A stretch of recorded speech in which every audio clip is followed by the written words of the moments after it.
وَمَا آتَاكُمُ الرَّسُولُ فَخُذُوهُ وَمَا نَهَاكُمْ عَنْهُ فَانْتَهُوا. أعوذ بالله من الشيطان الرجيم. بسم الله الرحمن الرحيم. الحمد لله والصلاة والسلام على رسول الله وعلى آله وصحبه ومن والاه أما بعد. Assalamu alaikum qarindoshlar. Biz bugun hadis ko'rsatmalar darsimizning 103 darsini o'qiymiz. Darsimizning mavzusi qalblar Allohning boshqarishida degan haqda bo'ldi. Bu haqda biz payg'ambarimiz sollallohu alayhi vasallamningki chiqidan hadisni ko'rib o'tamiz. أعوذ بالله من الشيطان الرجيم. بسم الله الرحمن الرحيم. أن عبد الله بن عمرو بن العاص يقول أنه سمع رسول الله صلى الله عليه وسلم يقول إن قلوب بني آدم كلها بين إصبعين من أصابع الرحمن كقلب واحد يصرفه حيث يشاء. ثم قال رسول الله صلى الله عليه وسلم اللهم مصرف القلوب صرف قلوبنا على طاعتك. Abdullah ibn Amr ibn As radhiyallahu anhudan rivoyat qilinib umandaq deydi. Abdullah ibn Amr ibn As Rasululloh sallallohu alayhi vasallamning mundaq deganligini anglagan. Odam bolalarining barliq qalblari Rahman taolaning barmoqlaridan ikki barmoqning o'ttirdi bo'ldi. Xuddi bir odamning qalbiga o'xshash. Alloh subhanahu va taolo u insonning qalbini o'zi xohlagan holatda boshqaradi, uni o'rib cho'riydi. Yana Alloh subhanahu va taolo shu qalbni o'zi xohlasa, uni Alloh o'zining hidoyatiga o'riydi. Agar uni xohlasa, ozg'unlik tarafga o'rib qo'ydi. Ya'ni insonning qalbi Alloh subhanahu va taoloning boshqarish doirasida xuddi butkul insoniyatning qalbini Alloh bir odamning qalbini boshqargandeklam boshqaradi. Ondan Rasululloh sallallohu alayhi vasallam dediki: "Allohumma musarrifal qulub, sarrif qulubana ala ta'atik." Ey Allah, ey qalblarni boshqaruvchi, qalblarni o'rib cho'rguvchi Allah, bizning qalblarimizni sana itoat qilishga qayravatgin. deb Rasululloh sallallohu alayhi vasallam mana bu duoni o'qigan. Yana bu vaqtda Anas ibn Malik radhiyallohu anhudan bir hadis bayon qilinadi. كان رسول الله صلى الله عليه وسلم يكثر أن يقول يا مقلب القلوب ثبت قلبي على دينك. فقلت يا نبي الله آمنا بك وبما جئت به فهل تخاف علينا؟ قال نعم إن القلوب بين إصبعين من أصابع الله يقلبها كيف يشاء. أخرجه الترمذي. Anas ibn Malik radhiyallohu anhudan rivoyat qilinib, Anas ibn Malik radhiyallohu anhu deydi-ki, Rasululloh sallallohu alayhi vasallam ey qalblarni o'rib cho'rguvchi Allah, mening qalbimni sening diningda mustahkam qilsang dashni eng ko'p deydi. Anas ibn Malik deydi-ki, men dedim ey Allohning payg'ambari, biz sana ishondik, sening Allohning payg'ambari ekanligingga ishondik va bima ji'tabi va sen ilib kelgan bu islom diniga ishondik. Fahal takhafu alayna, sen bizga andish qilyapsan. Bizdan andish qilib dindan chekinish ketishimizdan andish qilyapsan degan. Ha.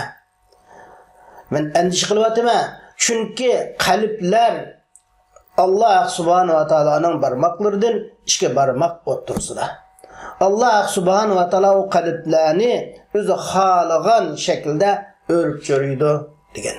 Yana bu haqda Shahr ibn Avshab deydi-ki, men Ummu Salima radhiyallohu anhaga mundaq dedim: "Ey mu'minlarning onasi, Rasululloh sallallohu alayhi vasallam sizning qishingizdagi chaqda qaysi duoni eng ko'p qiladi desam, Ummu Salima dediki, Rasululloh eng ko'p qilgan duo ya muqallibal qulub sabbit qalbi ala dinik degan duodir. Ummu Salima radhiyallohu anha deydi-ki, men bundaq dedim: "Ey Allohning payg'ambari, sen nima uchun ya muqallibal qulub sabbit qalbi ala dinik degan duoni namancha ko'p deysa?" desam, Rasululloh sallallohu alayhi vasallam dediki: "Ey Ummu Salima, odam bo'ladigan uning qalbi chuqur Alloh subhanahu va taoloning barmoqlaridan ikki barmoqining o'ttirisida bo'ldi. Allah kimniki xolisa uni o'zining dinida hidoyatda qarib qo'ydi, uni o'zining dinida mustahkam qiladi, to'g'ri yo'lda mustahkam qildi. Alloh kimni xolisa, uning qalbini hidoyatdan, to'g'ri yo'ldan ozg'unlikqa, zalolatga qarib qo'ydi. Deb, yine Rasululloh sallallohu alayhi va sallam shuna bu duoni ko'p o'qiydiganligini alayda Ummu Salima radhiyallohu anhaga tushuntirgan. Endi inson ba'zida o'zi xohlaganlik narsani o'zi qila oladiganligini, o'zi xohlagan narsani tanlaydiganligini o'ylab qoladi. İnsandaki bu tuyg'a faqat shakli ish bu. Amaliyotda inson o'zi xohlaganini qilolmaydi, o'zi xohlaganning hammani tanlamaydi. Nimishqa ixtiyor qilish, tanlash quroli bo'lgan aql u Alloh subhanahu va taoloninki boshqarish doirasida bo'lib, Allah o aqlni o'zi xohlagan shaklda idora qiladi ve Allah o aqlni, o qalbni o'zi iroda qilgan tarafga harakatlantiradi. Allah subhanahu va taolo insonning qalbiga, insonning aqliga uning xato yo'llarini, uning yomon yo'llarini uningga bayon qilib turdi. Shundaqla uning taqvolik yo'llarini mi, to'g'ri yaxshilik yo'llarini mi aqlga Allah subhanahu va taolo bayon qilib berdi. Allah subhanahu va taolo bu bandilarning qalbida tasarrufat ilib bağıcı, bandilarning qalbini boshqurguchi. Shunga Allah subhanahu va taoloning irodasidan bir, ya'ni inson iroda qiladigan bir ish Allohning tasarrufatidan halqib ketilmaydi. Xuddi insonga odatdagi jamiyatda insonlarga özünün çangılidagi, özünün alqınidagi bir narsa bir insondan halqib ketilmagandek, undan cheklanib başka bir dara ketilmagandek, bu Allah'ınki tasarrufatidan insonning irodasi o halqib ketilmaydi. Şuna Peygamberimiz sallallahu aleyhi ve sellem bandilarning qalbining tasarruf qilinishi, boshqarilishi, o'rib cho'rilishi Rahman Taoloning qulda bo'lganligini bayon qilib berdi. Allah subhanahu va taolo mushu bandilarning qalbini o'zi xohlagan shaklda o'rib cho'riydiganligini bu hadis bizga bayon qilib berdi. Allah subhanahu va taoloning bandilarning barliq qalblarida tasarrufat ilib berib, o'zi xohlagan xolisa uni hidoyat qiladiganligi, hidoyat tarafiga qaraydiganligi, xolisa uni azg'unlik tarafga qarab qo'yadiganligini bu hadis bizga deb beradi. Shuning uchun Alloh subhanahu va taolo qalblarni mushundaq boshqarganligi uchun Payg'ambarimiz sallallohu alayhi va sallamning eng ko'p qildigan duosi ya muqallibal qulub sabbit qalbi ala dinik. Allahumma musarrifal qulub sarrif qulubana ala ta'atik. Ya musabbital qulub sabbit qulubana ala dinik deb yana mushu dinda mustahkam turishni Allohdan talab qilib, azg'unlikdan, zalolatdan qo'rqib, mushu duoni Rasululloh sallallohu alayhi va sallam eng ko'p qiladi. Endi biz bu duoning ma'nosiga qaraydigan bo'lsak, Payg'ambar alayhisalom deydi-ki, Allohumma musarrifal qulub sarrif qulubana ala ta'atik. Ey Allah, ey qalblarni o'rib cho'rguchi, qalblarni boshqarguchi Allah, sen mening shu qalblarimni, bizning qalblarimizni senga itoat qilishga, ya'ni sen yaxshi ko'radigan so'zlarda, sen yaxshi ko'radigan amallarda, ishlarda, sen yaxshi ko'radigan axloqlarda sana itoat qilishga, sening roziligingga bu qalbimni qarayversin. Ey qalb ishlari boshqaruvchisi bo'lgan Allah, sen mushu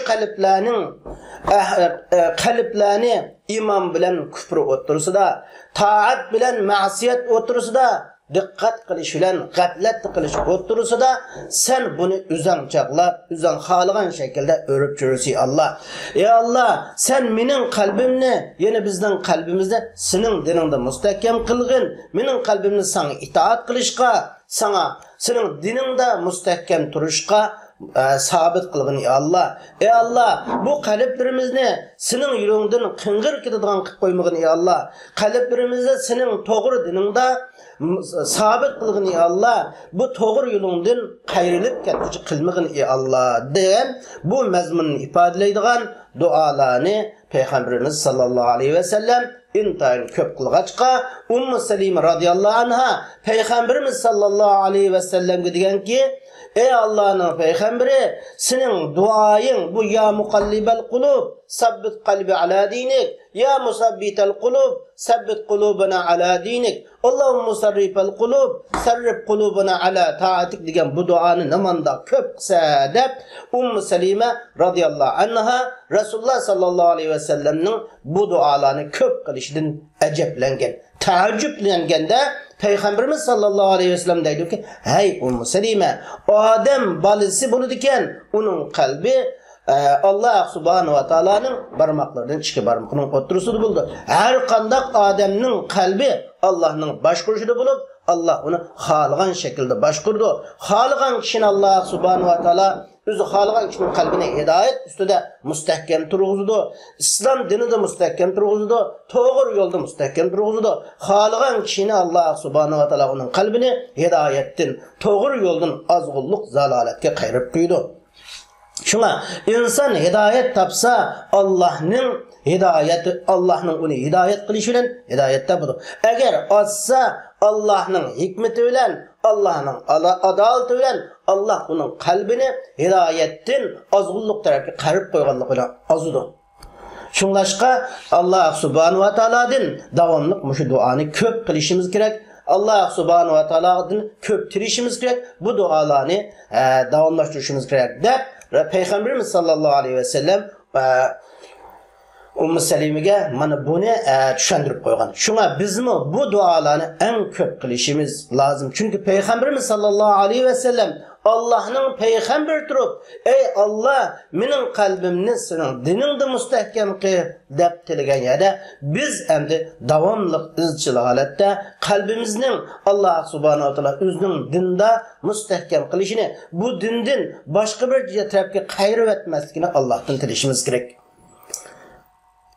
Bu haqda yine kalplerimizni Allah subhanahu wa ta'ala mush dinde müstehkem kılış, bu dinden başka bir tarafga azgulluğa qayrib etmaslikni ifodalaydigan dualardan Kur'an-ı Kerim'de nurgun dualar bulup Allah subhanahu wa ta'ala Sura Ali İmran'ın 8. ayetinde bundaq deydi: "Estaizu billahi mineşşeytanirracim. Bismillahirrahmanirrahim. Rabbena la tuzigh qulubana ba'da iz hadaytana ve hab lana min ledunke rahme inneke entel vehhab." Ey Allah, ey Rabbimiz, sen bizni hidayet qilib bo'lgandan keyin qalblarimizni doğru yoldan hata yolga qayrib etmisan. Ey Allah, sen bizge dergahından rahmet ata kılsan, çünkü sen en köp belgüce rahmet ata kılgıcı zatsan. Yani Rabbena la tuzigh qulubana ba'da iz hadaytana. Ey Allah, sen bizim kalplerimizni hidayet üstünde turg'izib bo'lgandan keyin şu kalplerimizni hidayetin başka bir tarafga, azgınlık tarafga mayil kılıvatmısan ey Allah. Ey Allah, şu kalplerimizni sen biz hidayet qilib bo'lgandan keyin senin yolundan kalplerimizden qayırvatmısan ey Allah, sen bizni senin doğru yolunda, İslam dininde müstehkem kılsan, sana itaat kılışta müstehkem kılsan, ve hab lana min ledunke rahme. Ey Allah, sen öz dergahından kalplerimizni müstehkem kılıdığan, çekilip ketkenlerimizni cuglaydıgan, imanımızga iman ve cazmiyetini tehimiz ziyade kıldığan rahmetini öz dergahından bizge bersen ey Allah. Sen ey Allah, fazla merhameti en köp, halıgan kişiye hesapsız bergüçsen ey Allah dep buna Kur'an-ı Kerim'de bu dua hem oturup koyulgan. Yine bu ayet-i kerimde mu yine şu kalplerini başkurgucunun Allah subhanahu wa ta'ala ikelligi yine izchil holatda Allah subhanahu wa ta'aladan kalbimizde haq üstüde müstehkem kılışını tilishimizin lazımlığı çıkıp duruptu. İnsanın kalbi Allah subhanahu wa ta'ala'nın barmaklarından işki barmakının oturusida degen muşu Allah'ın ki bir barmak degen bir süpti bu yerde oturup yulgan. Bu haqda iki xil çoğun qaraşba. Birisi bunun zahiri işiniş. Bunu tevil kılmaslık, asabi deganning ma'nosini bilishga qaramasdan faqat u haq insonning qalbi Allohning barmoqlarini ishga barmoq ustida zohirga ishonish faqat uningki ta'viliga bormaslik. Chunki u Allohning barmoqi o'ziga loyiq shaklda.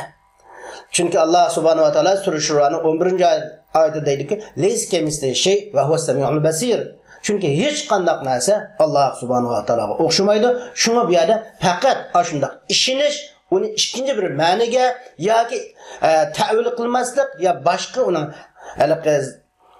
zohirining maqsad emas ekanligi. Bu yerda zahiri maqsad emasda boshqa bir nima qilib faqat ishonish xolos leys kemisli shay deb turish.